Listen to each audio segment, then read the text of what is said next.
Hello everyone, कैसे हैं आप सब। I am Bhagwan Mishra, ethics faculty, Shubhra Ranjan IAS। Dear friends, now as we are done with UPSC prelims examination, we have to strategize for UPSC mains examination. Last year in 2023, UPSC took around 14 to 15 days to publish prelims result. तो अगर वही trend हम लोग 2024 into 2024, if we apply the same trend, so we can expect our result on 1st or 2nd July. But अगर आप last year देखेंगे, in last year what happened that mains examination happened on 15th September. 15 सितंबर को आपका mains examination हुआ। तो between 12th जून जब result आया और 15 सितंबर में approximately you are having 95 days. But अगर आप इस बार देखते हैं तो अगर 1st और 2nd जुलाई को भी रिजल्ट आता है और 16 जून को अगर आपने प्रीलिम्स का पेपर दिया है और आपका जो रिजल्ट आता है 1st और 2nd जुलाई को, and our mains examination is on 20th September, तो between 30th June and 20th September approximately 80 days, less than 80 days are remaining.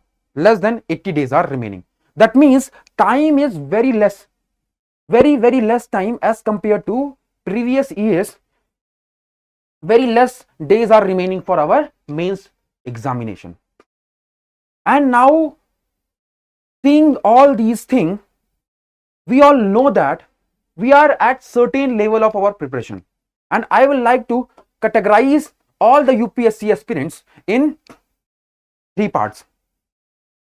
Those who have given their first attempt or second attempt but not clearing prelims. Second, those who have given their 2-3 mains but are not able to clear their mains. Mains नहीं हो पा रहा है उनसे। Prelims तो हो जाता है सर, लेकिन मेंस नहीं हो पाता है। मेंस नहीं हो पाता है। They have never done their answer writing. And third category is those who are working for their rank improvement. उनकी रैंक IRS आ गई है, अब वो रैंक इंप्रूवमेंट के लिए पढ़ रहे हैं, रैंक इंप्रूवमेंट के लिए पढ़ रहे हैं। तो for all of these students, what my suggestion, my advice to all of you is that start preparing for mains examination. Mains examination के लिए पढ़ना शुरू करिए, क्योंकि इस बार समय वैसे ही बहुत कम है। अब आप सब लोग डरना शुरू कर देंगे।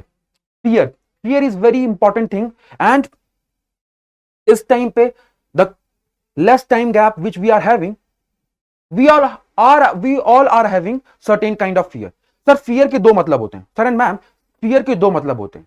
First is forget everything and run, and second is face everything and rise. Face everything and rise. Face everything and rise. See, I will like to quote one instance also. एक एग्जाम्पल कोट करते हैं।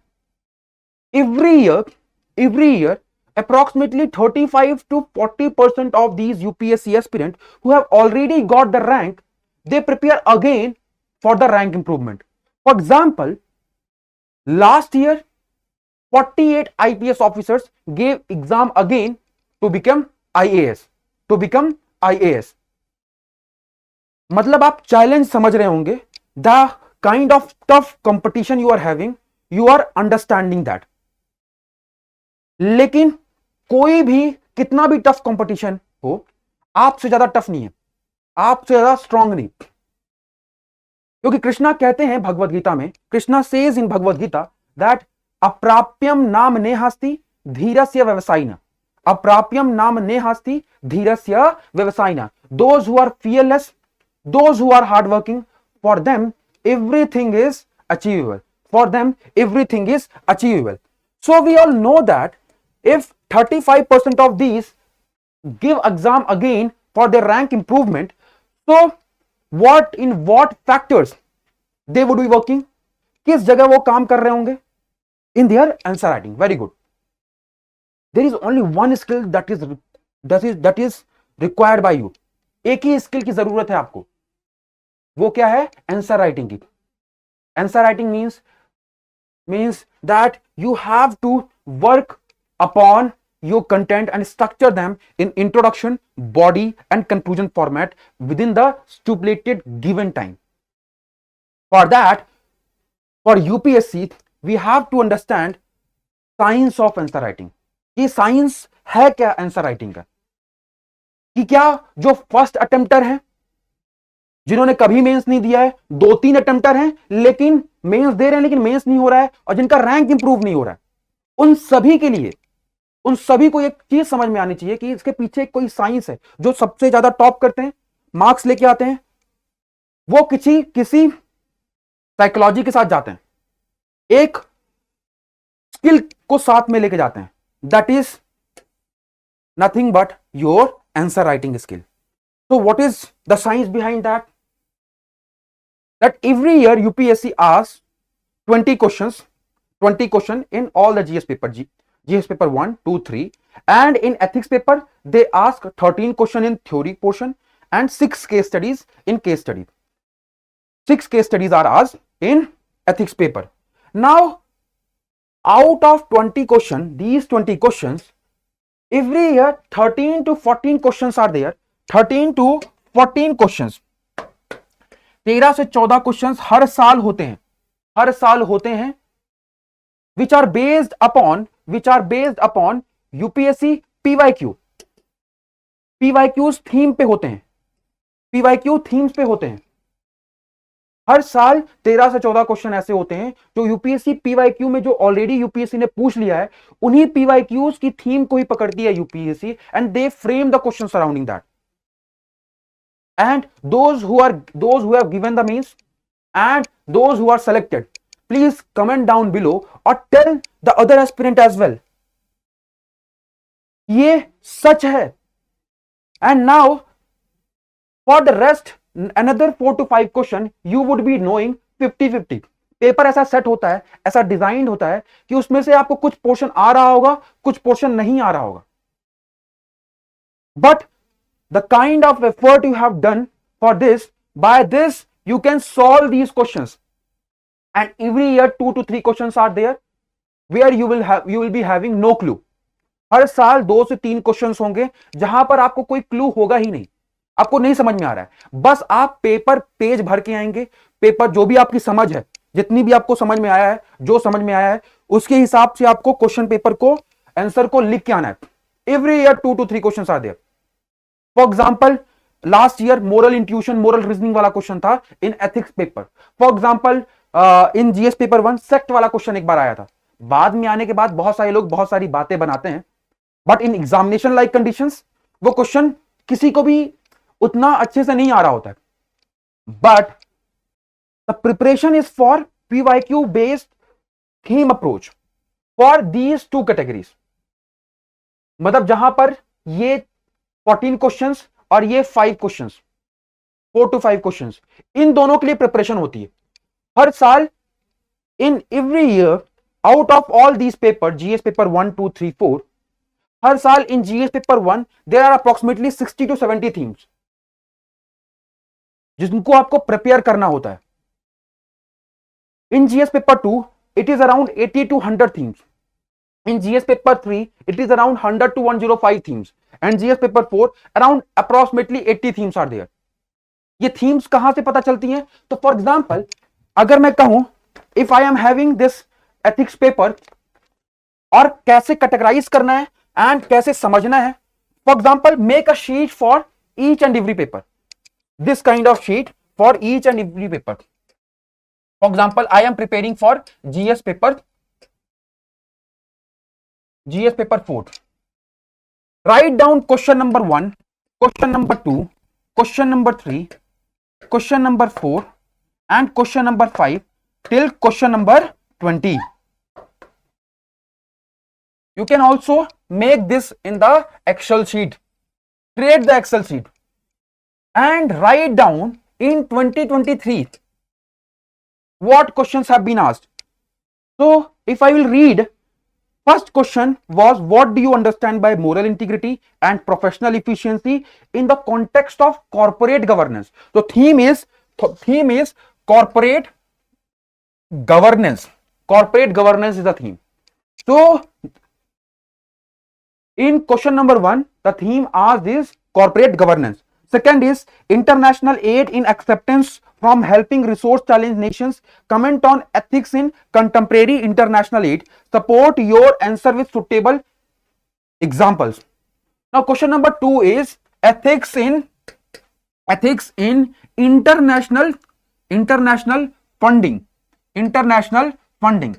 Like that you have to prepare this sheet and for each and every year.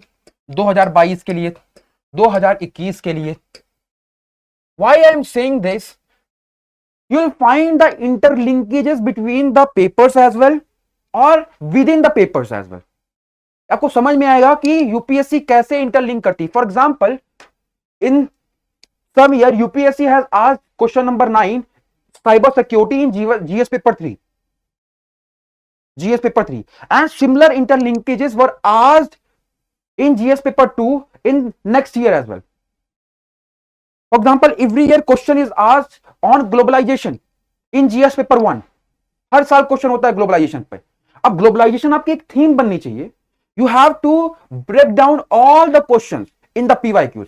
हर एक question को break down करो और पता करो कि ये कौन सी थीम है. For example, the theme is on globalization and see what all other questions have come in every year, and by finding out corporate governance एक proper theme बन गई, and then you have to break down these dimensions. जो भी other PYQs में आया है उनको एक dimension create करना है और उसके surrounding आपको एक substance, एक आंसर लिखना है in the introduction, body and conclusion format.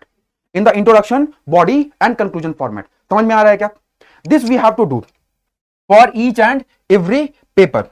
Now we all know that by this, when you find out and if you have done this analysis, what you will find that in GS paper 1 around 60 to 70 themes are there. In GS paper 2 around 80 to 100 themes are there. In GS paper 3 around 100 to 105 themes are here, and GS paper 4 around 80 themes are there. Here, after finding out and making these sheets, you'll find that what is the role of PYQ. Why I'm saying so?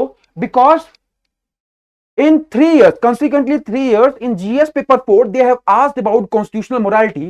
In the next very year, they have not asked any question on constitutional morality. In GS paper 4, they have asked question on constitutional morality in GS paper 2, question number 2.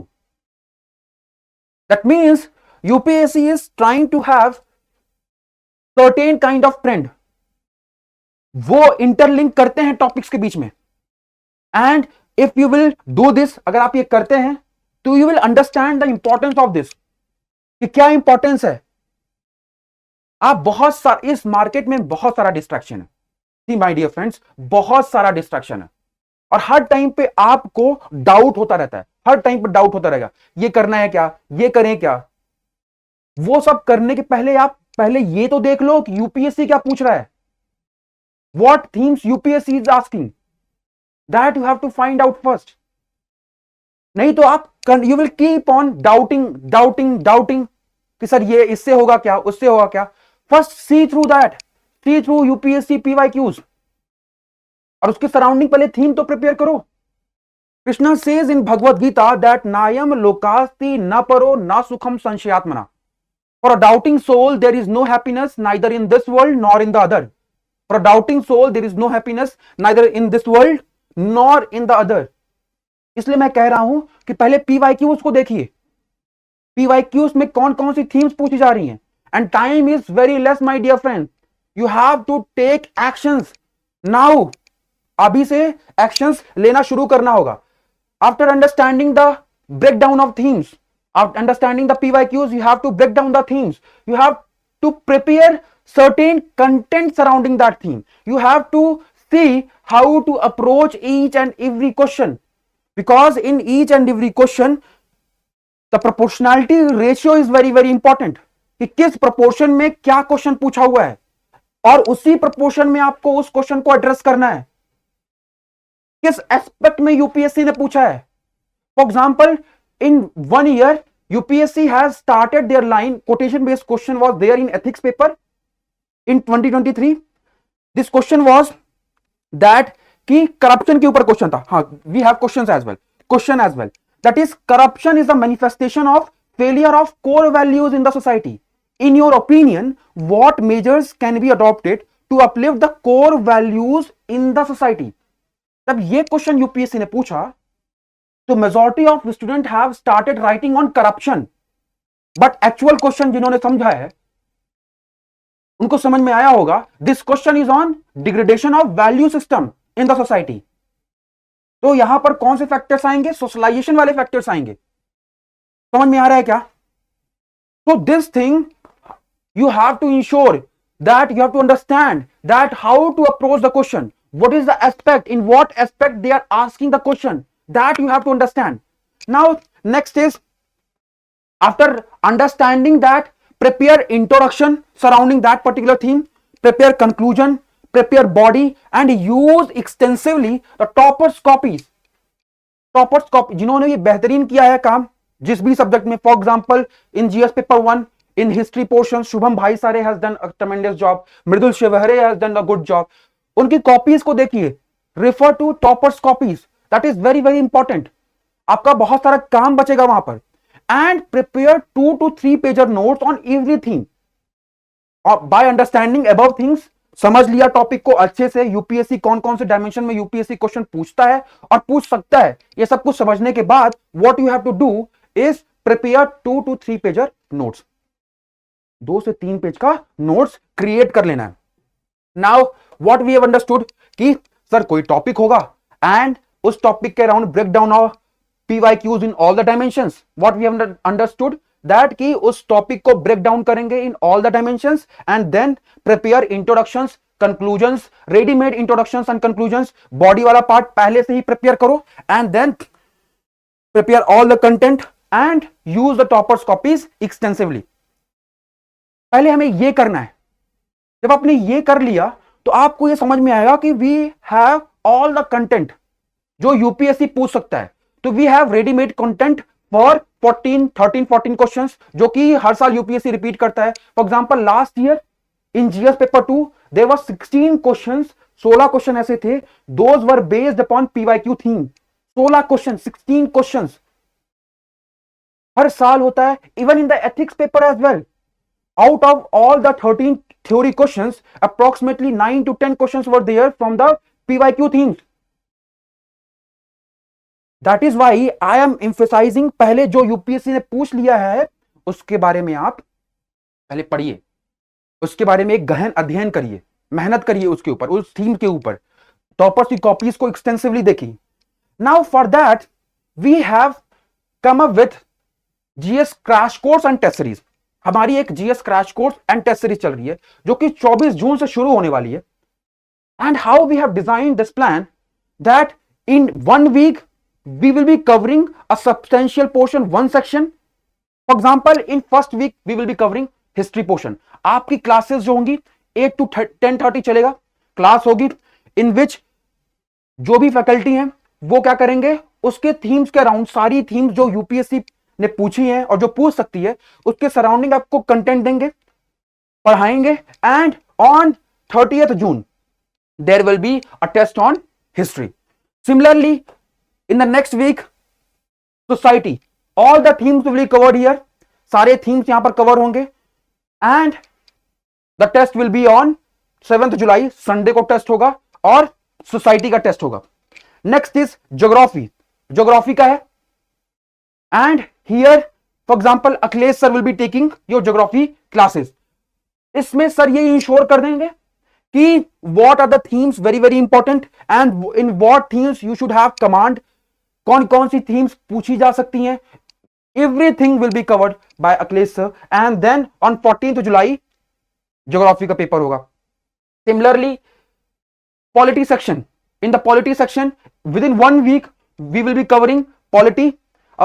Faculties are very very experience. For example Shubhra ma'am and other faculties are there who will be teaching these subject. For example, governance, social justice, international relation, this subject will be taken by Shubhra ma'am herself. और इस 3 classes में all your doubts, all the things which are required for UPSC, they will be covered, वो सारी चीजें cover होंगी और 1 अगस्त को आपका पेपर होगा। सिमिलरली इकोनॉमी एंड एग्रीकल्चर के लिए आयुष सांगी sir will be taking the classes, he will be telling about most important themes और उन थीम के अराउंड कंटेंट प्रिपरेशन होगा और आपको देंगे। आपको क्या करना है, 8 to 10:30 क्लासेस करनी है और उसके बाद उन क्लासेस को रिवाइज करना है, सी द PYQs और उसको और इनरिच करने की कोशिश करेंगे, अपने कंटेंट को इनरिच करने की कोशिश करेंगे, because classes are very very exhaustive. Classes 8 to 10:30 चलेंगी, लेकिन very very exhaustive classes will be there. And after that you have to give test on 11th August, economy and agriculture. Similarly, environment, disaster management, science and tech security, and in the ethics paper, I will be taking your classes, and I will make sure that each and every concept which may be required by you in the ethics paper is memorized, अच्छे से वो याद हो जाए। We have the framework approach. Those who have taken classes from me, we have the framework approach, जो कि mains के लिए बहुत ज्यादा जरूरी होता है, क्योंकि मेंस का एथिक्स पेपर के साथ में क्या है, psychology, it is you get the chance to write the ethics paper after 12 hours of continuous writing. First day essay paper, second day GS paper 1 and 2, in third day after writing GS paper 3 you get the chance to write GS paper 4. इसका मतलब होता है कि आपके पास readymade introductions होंगे, readymade conclusions होंगे, body वाले part में आपके पास ऑलरेडी रेडीमेड फ्रेमवर्क्स होने चाहिए। And those who have taken classes from me, मैं इंश्योर करता हूं कि सारा एथिक्स आपको हाथ में याद हो, एकदम याद हो जाए। Then I will be taking the case studies classes and you will be giving the case studies test. By this all the sections will be covered till 6 September और आपका होलिस्टिकली कवर हो जाएगा। मीनवाइल आप optional भी prepare कर रहे होंगे and then on 8th, 9th and 10th September after all the doubt session, जो भी प्रॉब्लम है, जो भी चीजें हैं, सारा डाउट सेशन होने के बाद on 9th September and 10th September between 9 to 12 आपका जीएस पेपर 1 होगा, 2 to 5 आपका जीएस पेपर 2 होगा, 9 to 12 next day GS paper 3 and 2 to 5 GS paper 4। इसी तरीके से यूपीएससी में भी होता है, यही सेम जो यूपीएससी करती है उसी तरीके से वही इन्वायरमेंट होगा और उसी इन्वायरमेंट में आपको in the examination like condition you will be giving the examination on 9 to 10 September. See, for that we are also conducting a workshop on 23rd June and the duration of whole course will be approximately 2.5 month, 2.5 महीने का course होगा। Class timing will be between 8 AM to 10:30 AM and starting date will be 24th June 2024 and this is a very intensive preparation for mains. Last year we also did the same thing और बहुत अच्छे result आए। See, these toppers are made, not born. These toppers are made, not born. Their copies are result of their deliberate hard work and commitment. बहुत ज्यादा मेहनत करने के बाद फर्स्ट आंसर उनका देखेंगे, उनका भी आंसर आपको बहुत ही एवरेज लगेगा, लेकिन उन्होंने मेहनत करी है तब वो रिजल्ट पाते हैं। फॉर एग्जाम्पल श्रेयसी, उनके ऐसे में मार्क्स कम आए, उन्होंने मेहनत करी तो उनके मार्क्स सेकंड हाईएस्ट हुए। There are many toppers like this. So you have to work, you have to give your 100%, then only, for example, in this course, GS2 PYQ discussion will be taken by Shubhra Ranjan ma'am. GS2 PYQ discussion will be taken by Shubhra Ranjan ma'am and all over test series, 11 sectional test is there, 4 full length test is there, and if you have any problems, any academic doubt, we have dedicated mentors, these faculties who are taking the classes, they will be acting as your mentors and we have very dedicated mentorship that अगर कोई भी problem है, कोई academic doubt है तो आप उनसे पूछ सकते हैं and there will be complete coverage of current affairs taken by respective faculties in their course. For example, अगर आयुष सांगी सर इकोनॉमी एंड एग्रीकल्चर करवा रहे हैं उसी टाइम पे सारा करंट अफेयर उसी थीम में ही होगा। तो इस तरीके से ये प्रोग्राम को हम लोग रन करने वाले हैं। And with respect to evaluation and feedback, sir and ma'am, this is very important for those who are writing mains. आप एक बार कॉपी लिख देंगे, विद इन 7 days आपकी कॉपी आपको इवैल्यूएट होकर मिलेंगे।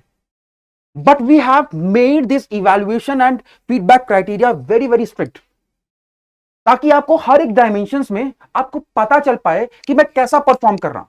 For example, first dimension, after every question, her question के बाद में ये सारी डायमेंशंस होंगी.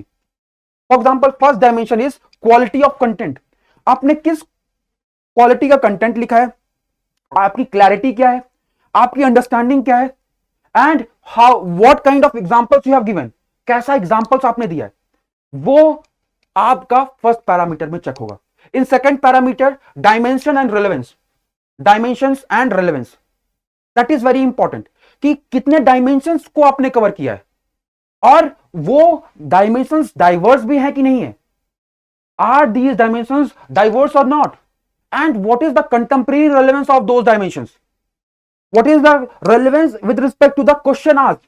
Third is proportionality and aspect ratio, in what proportion question has been asked and in what aspects you have written, किस proportion में कोई question. We have taken the example from the corruption वाला question in 2023 examination कि aspect कुछ और है question का. The aspect was with respect to degradation of value system, but majority of UPSC mains student, those who have written mains, they have written question on corruption. Answer किस पे लिखा है उनका? आंसर उन्होंने लिखा है करप्शन के ऊपर. So we will be making sure that कि आप एग्जामिनेशन लाइक स्ट्रेस सिनेरियो में भी आपका माइंड एकदम हाइपर एक्टिव है और आप वर्क कर रहे हो. आपको पता है कि पूरा लाइन अच्छे से पढ़नी है, क्वेश्चन का एक एक लाइन बहुत ही अच्छे से पढ़ना है. That is very very important. Next is structuring of the answer. Have you structured your answer in the introduction, body and conclusion format? After conclusion, after introduction, have you given any kind of substantiation?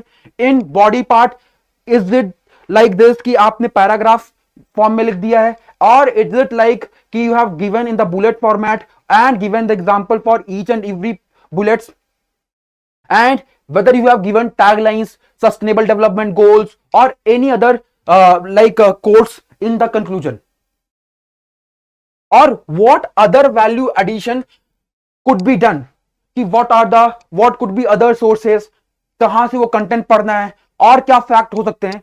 These after each and every question you will be finding this sheet. Her question के बाद में एक sheet होगी जिसमें ये सारे dimensions होंगे और उन डायमेंशंस के रिस्पेक्ट में आपके हर एक क्वेश्चन को जज किया जाएगा. So for example, if you have performed really good, so you will be getting around half. ये 7.5 और 8 marks will be your highest marks. इतने आप पाएंगे और accordingly you will judge your performance.